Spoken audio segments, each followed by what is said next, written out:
God, be merciful to me, a sinner. In the name of the Father, and of the Son, and the Holy Spirit.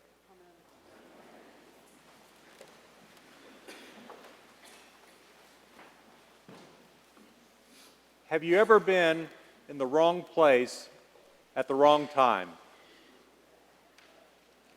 One Saturday afternoon in 1904, a group of midshipmen at the Naval Academy decided to blow off steam by having a secret rooftop party that night that would violate almost all of the Academy's regulations. They drew straws, and the one who drew the short straw had to go into Annapolis and buy the beer. The unlucky midshipman selected sneaked through the gate. He went to the shop of a tailor who was known to keep beer in the back room. As the midshipman loaded his suitcase with cold beer, he noticed a handsome, dark-haired gentleman in the tailor shop. The following Monday morning, guess who the midshipman saw in the instructor's chair?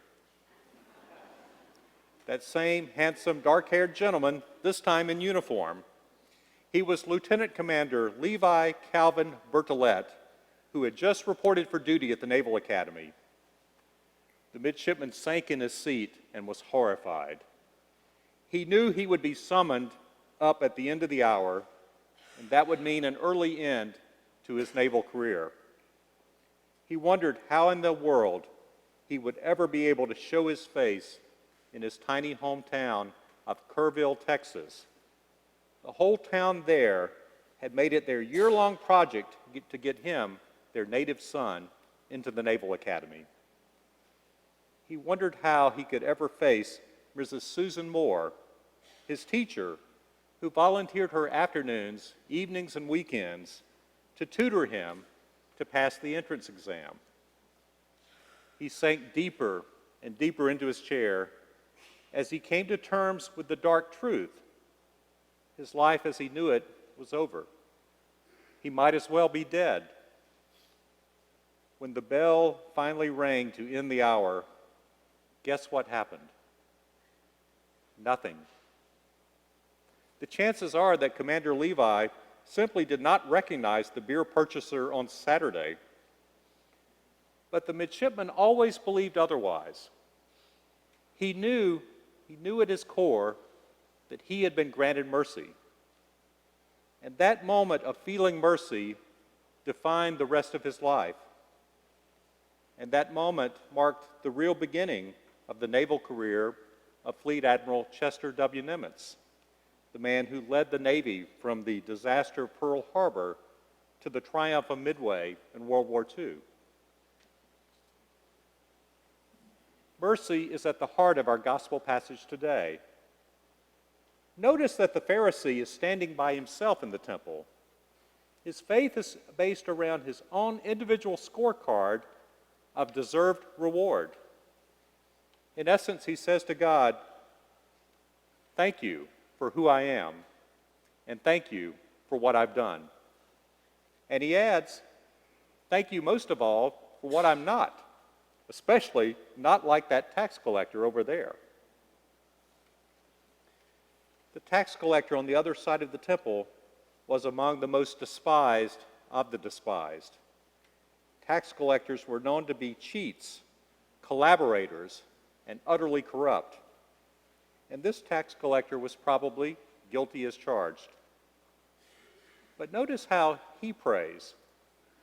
He does not even look up to heaven because he feels unworthy to do so.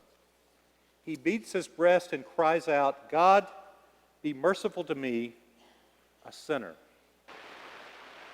He sounds like a man at the end of his rope, much like Chester the midshipman, squirming in his seat as that long hour ticked away.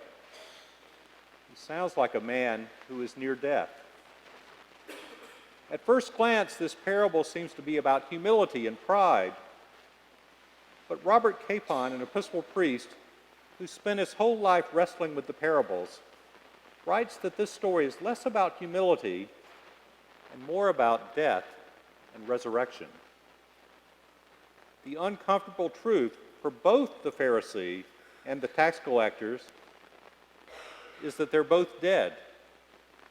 The difference is the tax collector knows it, but the Pharisee does not. Capon writes, God will not take our cluttered life as we hold it into eternity. He will take only the clean emptiness of our death in the power of Jesus' resurrection. He condemns the Pharisee because he takes his stand on a life that God cannot use. He commends the tax collector because he rests his case on a death that God can use. The fact, of course, is that they're both equally dead, and therefore both alike receivers of the gift of resurrection. It would have been interesting if Luke had told us how the tax collector lived his life after his plea for mercy and after he received the gift of justification on his way home. But we do know the story of how Chester Nimitz lived his life after his moment of receiving mercy, real or perceived, from Commander Levi. By the way, it seems a strange coincidence that his mercy came at the hands of a man named Levi, the other name of Matthew, the one apostle of Jesus, who was one of those despised tax collectors. After Commander Levi did nothing to him at the end of his fateful hour, Chester Nimitz vowed then and there to look with a lenient and a tolerant eye on first offenders when they appeared before him as their commanding officer. His resolve on this point was put to the test when he was named commander of the Pacific Fleet a few days after the disaster at Pearl Harbor. Chester's first impulse and his temptation was to clean house of the command staff after the fleet was completely caught off guard by the surprise attack. Instead, he remembered his moment, and he kept nearly all of the previous admiral's people on his staff. Nimitz wanted to give these sailors a second chance. That decision did more to rebuild morale in the Navy than anything else after Pearl Harbor.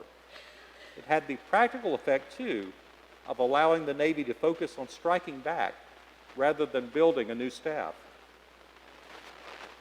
But one of Chester's greatest gifts was that he was a master delegator. In the new book, Sailing True North, 10 Admirals and the Voyage of Character, Admiral James Stavridis writes, being an effective delegator means first and foremost sublimating your ego and allowing others to shine in the spotlight. That reflects self-confidence and an inner sense of balance that keeps the ego in check. Nimitz was supremely resourceful, creative, and humane in how he dealt with the people around him. Perhaps that is also how the tax collector lived his life after his moment of mercy.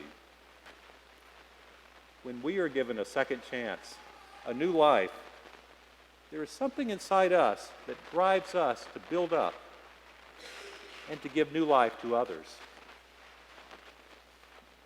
Chester Nimitz and the tax collector discovered what that something is, the gift of God's mercy. And that is a gift to be shared.